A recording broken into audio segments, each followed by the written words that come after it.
ik nu graag het woord geven aan onze directeur, Axel Luger. Ja, dankjewel Ingrid. Ik ga presenteren. Het is het resultaat van een zeer uitgebreid groot...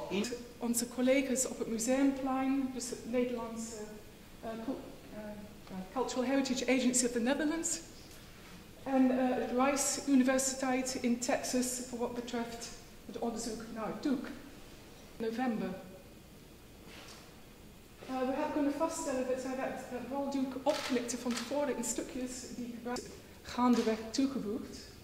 En in de Amsterdam schilderij zijn ze voorzien dat de rechte contour van de pot aanvankelijk verder naar rechts geplaatst was. Hier tijdens het schilderen bleek dat het bloem precies aan de rand van het doek uitkwam. Dus wat wij nu zien.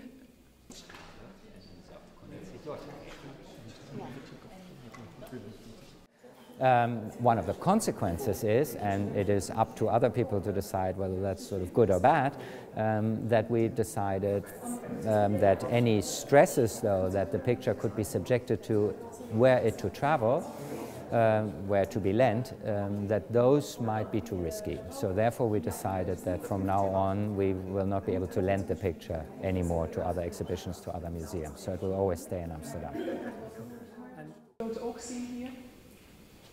Die overigens later is vastgemaakt met deze buiten enzovoort, zoals je ziet in de...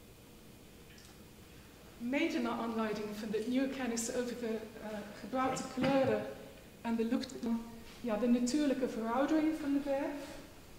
Bijvoorbeeld het veranderen van vase met 20e eeuwse pigmenten zoals titaanwit.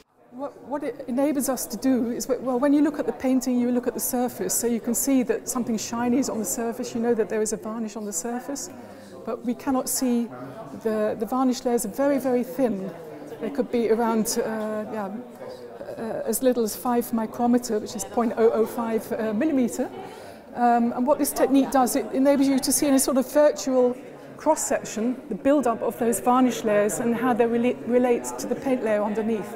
So you really have a visualization of the situation on the painting. So we know how many layers there are, the thickness of the layers, and we can see, for example, here that the paint layer is mixed in together with the varnish layer, so there's not a clear division between them.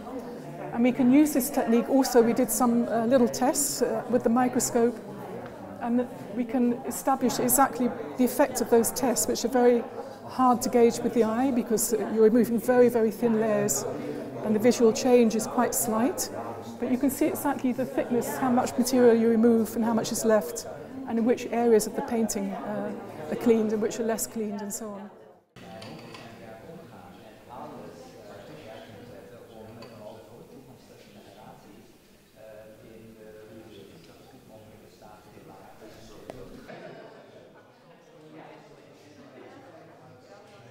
De eerste behandeling was in 1927, toen hij was net beginnende restaurator en dankzij een regen. De andere heeft hij dus het toegevoegde latje van Van Gogh, heeft hij de verbinding verstevigd.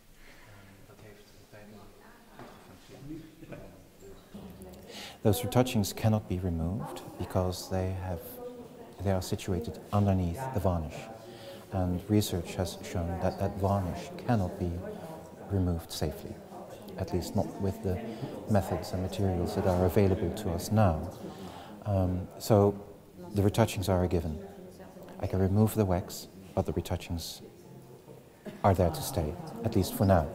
So what I'm going to do is to apply just on those areas some new retouchings with a paint that has been specifically designed for restoration purposes.